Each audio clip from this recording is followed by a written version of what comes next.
సంగీత ప్రియులందరికీ నమస్కారం. నేను మీ హార్మోనిస్ట్ బొడ్డు వెంకట్రావుని.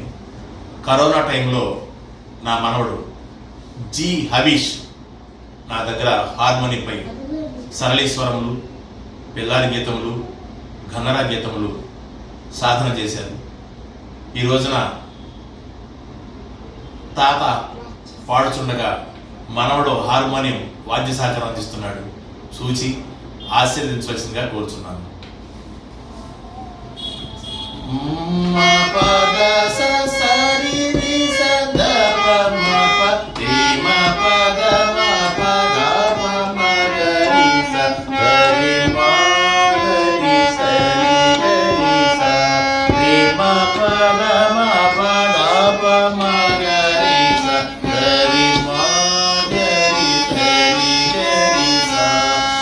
శ్రీ